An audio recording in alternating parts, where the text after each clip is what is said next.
There are some Calusa mounds on Buck Key. I know that I was out there one day setting a boundary sign for the Fish and Wildlife Service, and we just needed to dig in the sand a little bit to put the post in, and I found a tooth. I mean, a tooth indicates to me that it was probably a burial mound at one point in time. But I mean, think about how rich the natural resources here, and having civilizations lasting thousands of years just on the bounty of Pine Island Sound.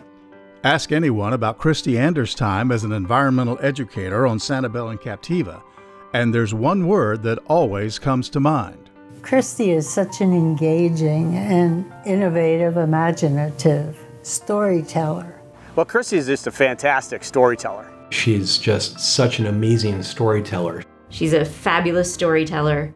She's an amazing storyteller. She's an incredible storyteller. We're headed down Roosevelt Channel. This little channel is tucked behind Buck Key to the east and Captiva off to the west of it. It's a great little nestled-in place. It's full of seagrass beds and mangroves. All but 10 acres of it is in conservation hands. It's a place that, in of itself, it has an incredible history. Kristie's gift for telling stories about Southwest Florida's environment comes from her many years of first-hand experience exploring the ecology of Sanibel and Captiva, and her lifetime of experience as a lover and student of nature.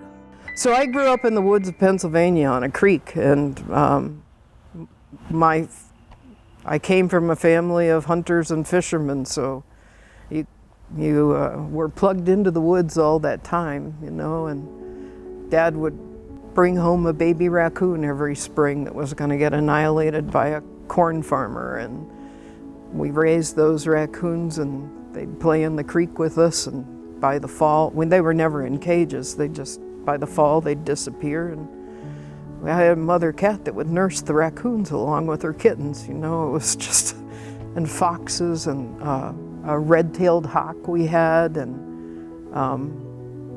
I had a flying squirrel as a pet. You know, they weren't normal pets, but they were ours. It's what we had. Kristie Seaman would eventually turn those early experiences with wild animals into a career involving wildlife management and environmental education. After receiving a bachelor's degree in marine science and park management from Penn State University, she went on to various positions in education and as a park ranger at national parks in Maine, Massachusetts, Pennsylvania, and Florida.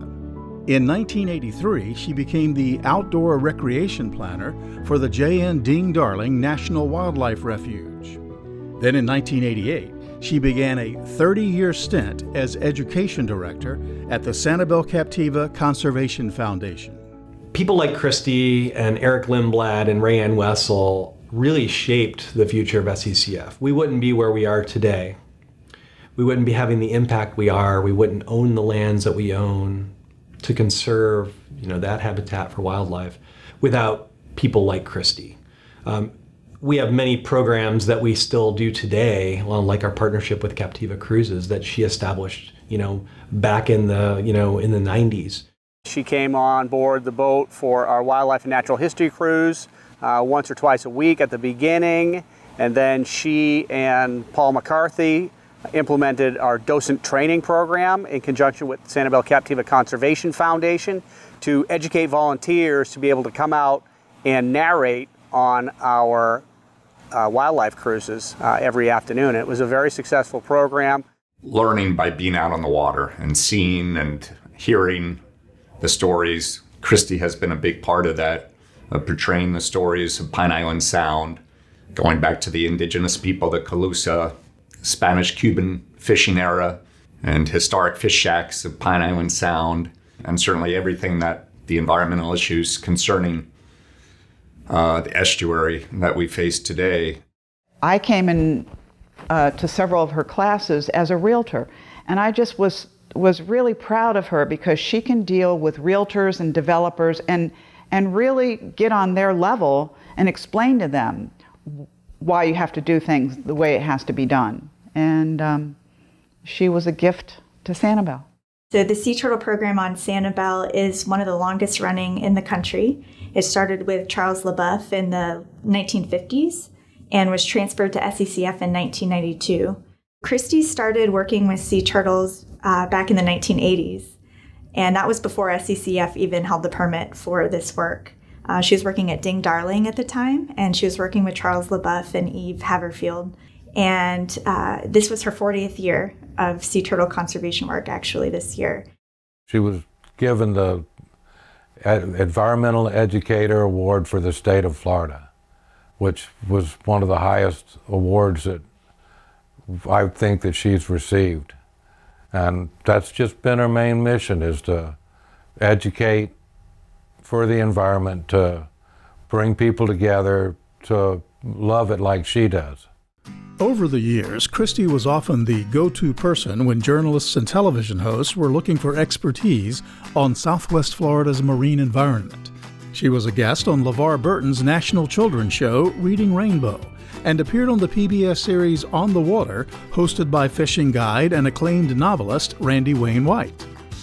She's also received numerous local, state, and national honors over the years for her work as an environmental educator and conservationist.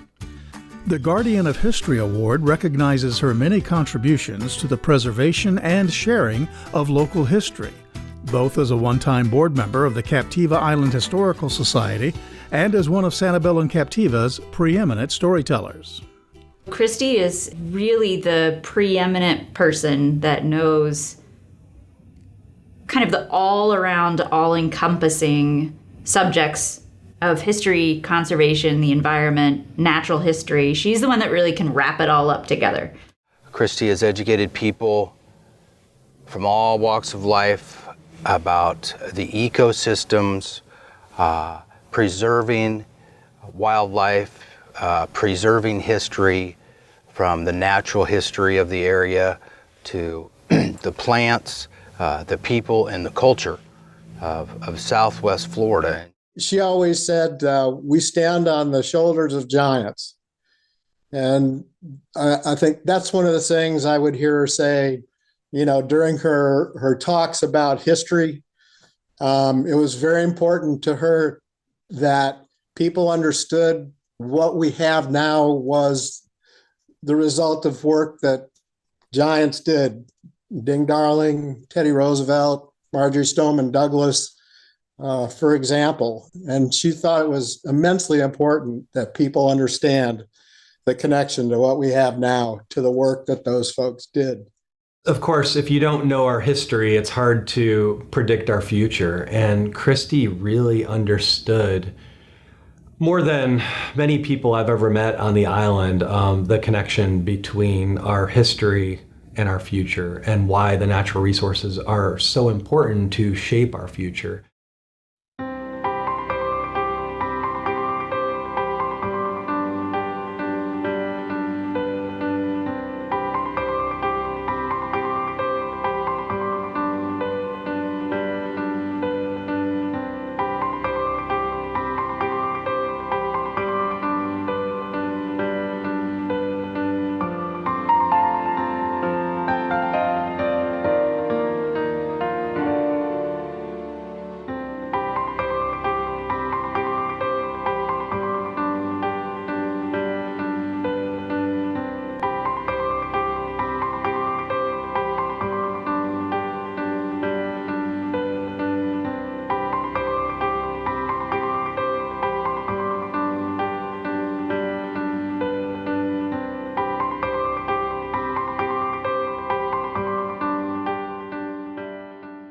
Kristie, on behalf of the board of the Captiva Island Historical Society, it is a privilege to recognize your long-standing contributions to preserving and sharing the colorful history of our islands.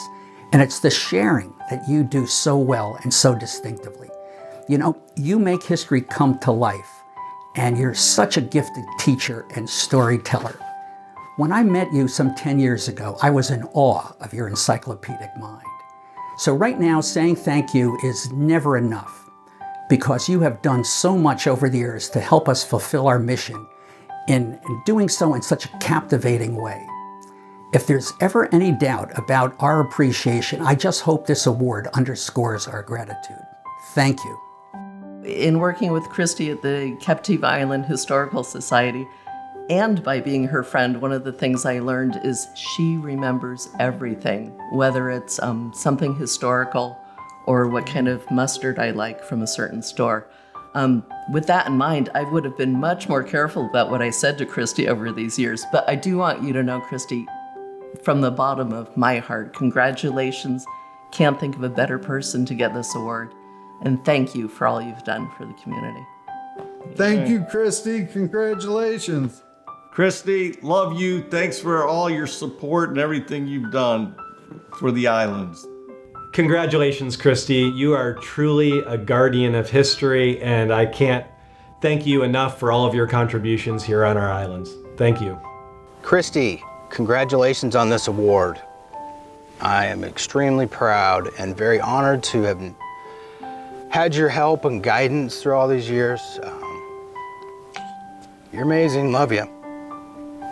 Congratulations, Kristie. This is such a well-deserved award, and all of your fellow turtlers really love you. Kristie, congratulations on the Guardian of History Award. You're a wonderful asset to the islands, and we thank you. Kristie, congratulations on your Guardian of History Award. We're very proud of you. We love you, and we look forward to your next chapter. Congratulations, Kristie, for being this year's recipient of the Guardian of History Award. It is certainly well-deserved, and you couldn't be a better person to be the receiver of this award. So congratulations again. Kristie, congratulations on this achievement, this award, this Guardian of History. Certainly most deserving. Well, thank you, my love, for all the hard work you have done for putting the papers together for the history of the islands and teaching everybody about the Cuban fishermen all the way up through modern day times. I talked about standing on the shoulders of giants when I made my remarks, and I think all those people that we stand on the shoulders of would be very proud of you. And I think future generations will also look back and count you as one of those giants. Kristie, congratulations for being a recipient of the Guardian of History Award. It's an honor to know you.